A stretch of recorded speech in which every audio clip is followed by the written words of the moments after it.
Chapitre 1. La nature de Dieu et l'adoration. Pour comprendre l'adoration que Dieu demande, il est essentiel de commencer par une vérité fondamentale. L'adoration découle de la nature même de Dieu.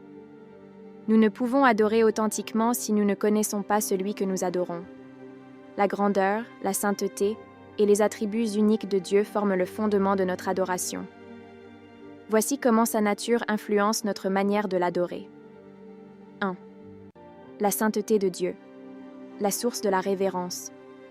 Dieu est saint, totalement séparé du péché et infiniment pur.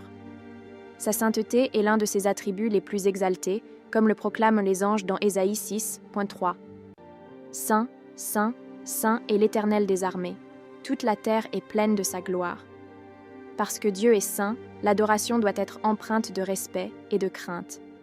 Nous venons devant lui avec humilité, reconnaissant notre faiblesse face à sa perfection. La sainteté de Dieu nous pousse à aligner notre vie sur sa volonté et à le glorifier par une adoration sincère et pure. 2. L'amour de Dieu, la source de notre réponse. Dieu est amour. 1 Jean 4:8. Et cet amour se manifeste dans sa création, son pardon et sa relation avec nous. Il a envoyé son Fils Jésus pour nous réconcilier avec lui, un acte suprême qui appelle une réponse d'adoration. Nous l'aimons parce qu'il nous a aimés le premier. 1 Jean 4:19. L'adoration authentique jaillit de notre reconnaissance de l'amour inconditionnel de Dieu. Nous l'adorons non seulement pour ce qu'il fait, mais pour qui il est, un Père aimant et compatissant. 3. La souveraineté de Dieu, l'adoration comme soumission. Dieu est souverain, il règne au-dessus de toutes choses, et rien n'échappe à son contrôle. Cela est affirmé dans Psaume 103:19. L'Éternel a établi son trône dans les cieux, et son règne domine sur toutes choses. Reconnaître la souveraineté de Dieu signifie lui soumettre nos vies. L'adoration devient alors un acte d'obéissance, où nous abandonnons nos volontés pour embrasser la sienne. Adorer Dieu, c'est reconnaître qu'il est le roi suprême, et lui donner la première place dans tous les aspects de notre vie. 4. La puissance de Dieu, la source de notre admiration. Dieu est tout-puissant. Apocalypse 19:6. La création elle-même témoigne de sa puissance infinie, comme le dit Psaume 19:1. Les cieux racontent la gloire de Dieu, et l'étendue manifeste l'œuvre de ses mains. Quand nous contemplons la grandeur de l'univers, les miracles dans nos vies et la puissance de Dieu dans l'histoire, notre cœur est rempli d'admiration. Cette reconnaissance inspire une adoration qui célèbre sa force et sa capacité à agir au-delà de nos attentes. 5. La justice de Dieu. L'adoration est la reconnaissance de son autorité morale. Dieu est juste. Il agit toujours selon ce qui est droit et parfait. Sa justice garantit que toute chose sera jugée équitablement selon sa vérité. Cela suscite une adoration respectueuse, comme l'exprime Psaume 7:17. Je louerai l'Éternel à cause de sa justice, je chanterai le nom de l'Éternel, le Très-Haut. Reconnaître la justice de Dieu nous pousse à l'adorer non seulement pour sa miséricorde, mais aussi pour son autorité morale absolue.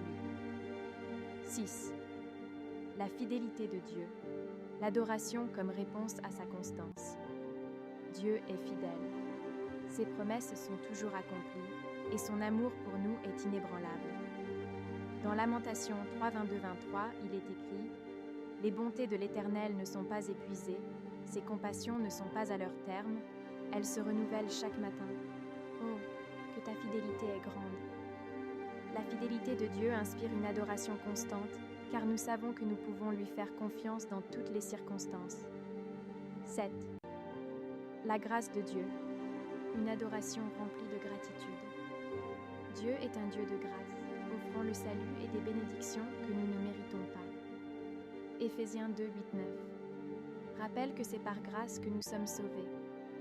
Cette grâce incomparable remplit nos cœurs de gratitude et motive une adoration profonde, non basée sur nos mérites, mais sur sa bonté infinie. 8. L'immortalité et l'immuabilité de Dieu, une adoration éternelle. Dieu est immuable, il ne change pas, et éternel, il existe pour toujours. Hébreux 13:8 déclare « Jésus-Christ est le même hier, aujourd'hui et éternellement. » Sa constance et son existence éternelle garantissent que notre adoration ne prendra jamais fin. Nous l'adorons parce qu'il est un refuge sûr et un fondement inébranlable. Conclusion.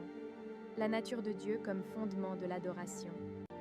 La nature de Dieu détermine comment et pourquoi nous l'adorons. Sa sainteté appelle à la révérence, son amour inspire notre dévotion, et sa souveraineté exige notre soumission. À mesure que nous apprenons à connaître Dieu plus profondément, notre adoration devient plus authentique, plus sincère et mieux alignée sur ce qu'il désire. Adorer Dieu, c'est répondre à la révélation de qui il est, avec tout notre cœur, notre âme et notre esprit.